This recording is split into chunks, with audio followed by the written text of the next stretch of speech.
ku yawaita karantawa, ya ku sarakuna, ya ku 'yan kasuwa, ya ku masu kuɗi, ya ku malamai, ya ku masu faɗa a ji. In kuna karanta waɗannan za ku zauna lafiya. Musamman masarauta gida ne na tsafe-tsafe, gida ne na jefe-jefe. In kana sarki baka shirya kanka ba, take ɗan uwanka ne zai iya jefe ka, ko a kore ka, ko ka mutu, ko wani abin ya faru. Amma in ka silke jikinka da addu'a wanda manzon Allah sallallahu alaihi wasallam ya koyar, wanda malamai suka koya mana, zaka ga ana jifanka, ana ma asirin, ana ma tsafin, ana kulla maka makircin, amma sai gaba kake yi, sai kuɗi kake, sai ƙara shau kake, sai ƙara ƙiba kake yi. Me sirrin? Shine bismillahil ladhi la yadurru ma ismihi shay'un fil ardi wala fis sama'i wa huwa samiul alim. Kullun kafa bakwai. In kana son ƙarin bayani zaka iya duba Abu Dawuda hadisi na 5,083, Tirmidhi hadisi na 3,388, Ibn Majah hadisi na 3,869. Zaka ga yadda wannan bayanin take. Daga cikin addu'a ta gaba wanda zaka tsare kanka, ka tsare iyalinka, ka tsare dukiyarka, Allah ya ɗaukaka ka, ya biya maka bukatunka, kasuwancinka ya taɓa haɓaka, kwakwalwarka ta buɗe. Ga abin da za ka karanta addu'o'i guda 12 daga sunnar manzon Allah. Duk wanda ka karanta anan ka ɗauka, Allah zai tsare ka. Na farko akwai a'udhu billahi sami'il alimi minash shaitanir rajimi min hamzihi wa nafthihi wa nafthihi. Ana so dan adam bawa ya rika karanta wannan kullum. A'udhu billahi sami'il alimi minash shaitanir rajimi min hamzihi wa nafthihi wa nafthihi. Duk mutumin da ya karanta wannan, Allah zai tsare shi daga me? Zai tsare shi daga sharrin shaitani. Allah zai tsare shi daga alhamz, shine kamar hauka ko waswasin zuciya. Allah zai tsare shi daga girman kai. Allah zai tsare shi daga aikata laifukan da shaidani yake yi. In ka wannan kana so in ka duba Abu Dawud hadisi na 775, Tirmidhi hadisi na 242, Ibn Majah hadisi na 804, zaka ga wannan. Addu'a ta gaba wadda inda zaka karanta ta, Allah zai tsare ka daga sharrin shaidani, Allah zai tsare ka daga masu hasada, Allah zai tsare ka daga sharrin kunami da mucizai da sauransu. Me zaka karanta? Zaka ce a'udhu bi kalimatillahi tamma min kulli shaytanin wahama wa min kulli ainin lamma. In ka karanta waɗannan, miciji ba zai sare ka ba a ranar, kunama ba za ta sare ka ba insha Allah. Sannan kuma mai hasada ko mai baki ko mai tsafi ko mai sihiri a ranar din yayi ba zai same ka ba. Shi ma wannan kana son ƙarin bayani ka duba cikin Sahih Bukhari hadisi na 3271.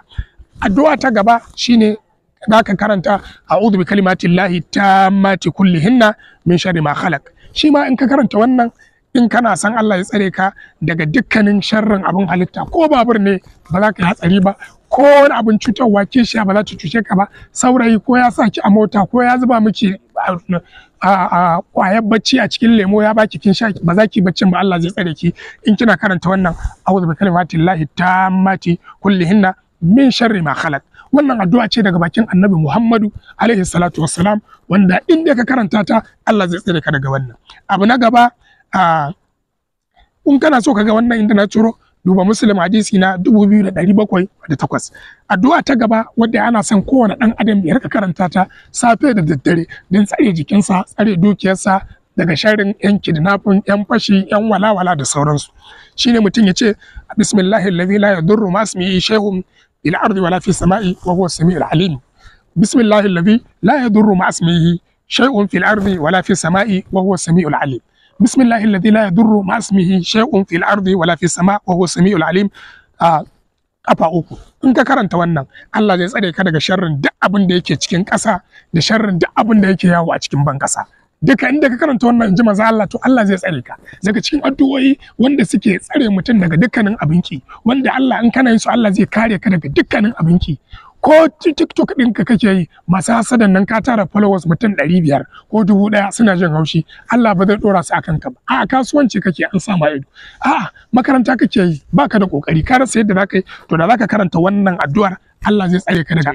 Domin wannan addu'ar ta tattare sharrin masu hasada, ta tattare masu ido kambun baka, an gane, ta tattare kuma wata rashin lafiya.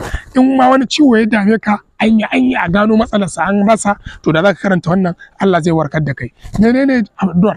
Bismillahi arkika min kulli shay'in yu'dhika min sharri kulli nafsin aw aini hasidin Allahu yashfika bismillahi arkika. Duk mutumin da zai karanta wannan in ba shi da lafiya, Allah zai warkar da shi. Musamman ka sa zuma cokali ɗaya a ruwan zafi ka karanta kafa 7, ka tofa ka sha da safe ka sha da daddare ka je a gwada ka da izinin Allah za a ce wannan ciwon babu.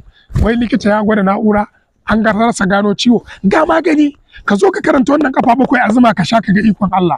Bismillahi arkika min kulli shay'in yu'dhika min sharri kulli nafsin aw aini hasidin Allahu yashfika bismillahi arkika. Kuma wannan in ka karanta bayan cutar da za ta warke hatta idan mai aini hasid idan kulli nafsin aw aini hasidin idan mai hasada Allah zai warkar da kai.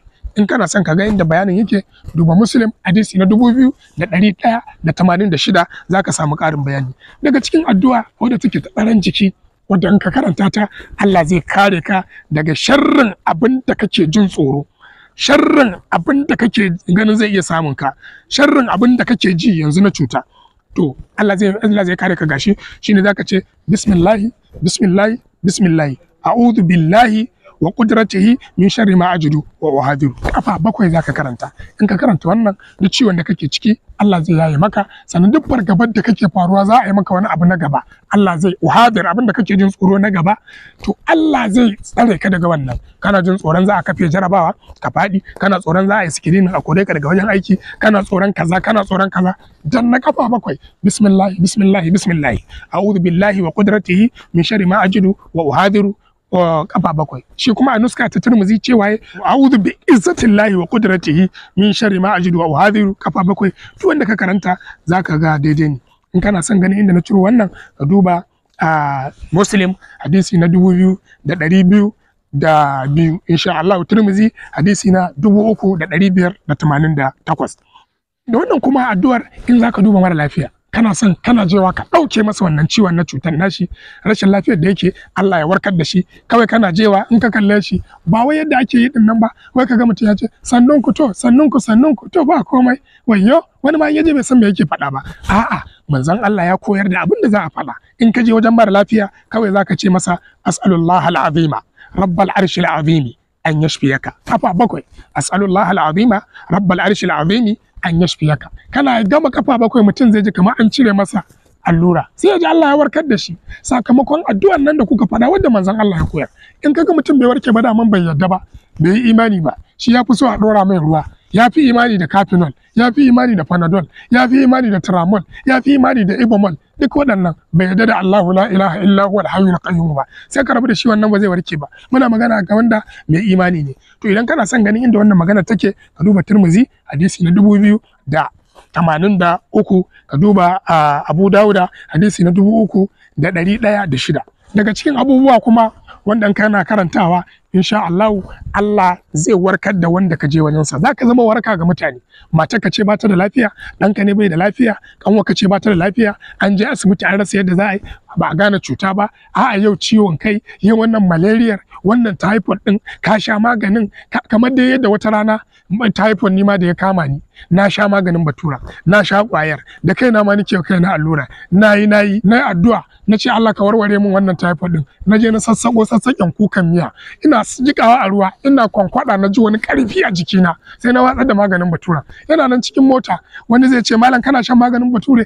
Ana sha mana, ai larura ce, maganin bature yana yi, matsalarsa kawai dai yana cutarwa, shine yana da side effect. To Allah ya warkar da ni. To saboda haka kawai malaria ka ji, dauki zuma kamar da na gaya muku, zuma fi shifa'un linnas, zuma da ruwan zanzan ka kada ai ma shayi, a sa ma habbatu sauda, ka karanta wannan addu'a da zan faɗa, a bawa mara lafiyan wanda ba shi da lafiya Allah zai warkar da shi. Wani addu'a ce azhibil ba'sa rabban nasi washfi anta shafi la shifa'a illa shifa'uka shifa'an la yugadiru saqaman. Kana karanta wannan kafa 7 a cikin zuma da zanzan da habbatu sauda.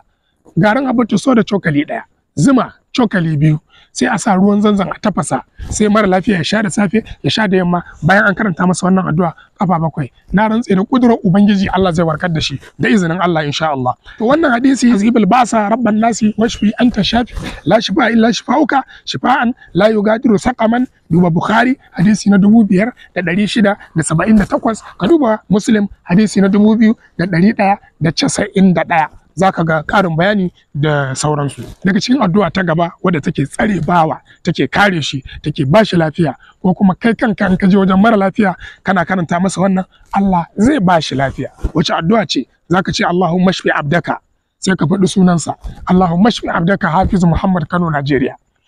Aw amataka idan mace ce, Allahumma shfi amataka Jimmala, Jamila, Rakiya, Sadiya, Husaina da sauransu. Wa saddiq rasulaka sallallahu alaihi wasallama, kana karanta wannan Allah zai zai kawo sauki ya bawa wannan mara lafiya. Wannan duka ya faru ne daga wajen Annabi Muhammadu sallallahu alaihi wasallam. Duba Tirmidhi hadisi na 2084 zaka ga karin bayani. Kuma wani kirari ne ake yi wa Allah idan mutum ya zama bashi da lafiya, an yi ya warke bai warke ba. An ma rasa gane kanshi, an kai shi India, an kai shi Misra, an kai shi Dubai, an yi kaza, ana ce sai dai a addu'a. To kuma dama in kun koma ga Allah an fara addu'ar, Allah zai warkar da wannan ciwon. Ya za a ce masa? Sai an yi wa Allah kirari. Shi ma kamar yadda na faɗa muku, wannan maganar abin da ya shafi zuma, zaitun, wannan tajriba ce addu'a. Da abin da za ka yi ana buƙatar ka cika da salatin manzo Allah sallama. Allahumma salli ala Muhammadin wa ala ali Muhammad kama sallaita ala Ibrahim wa ala ali Ibrahim innaka Hamidum Majidun. Allahumma barik ala Muhammadin wa ala ali Muhammadin kama barakta ala Ibrahim wa ala ali Ibrahim fil alamin innaka Hamidum Majidun. Ka duba Bukhari hadisi na 3370, Muslim hadisi na 406.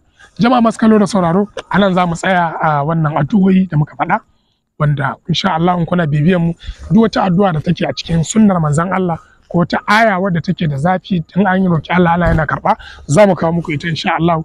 Ku da ku kasance da International Islamic Medicine and Clinic. Sunana Hafiz Muhammad Kano Najeriya.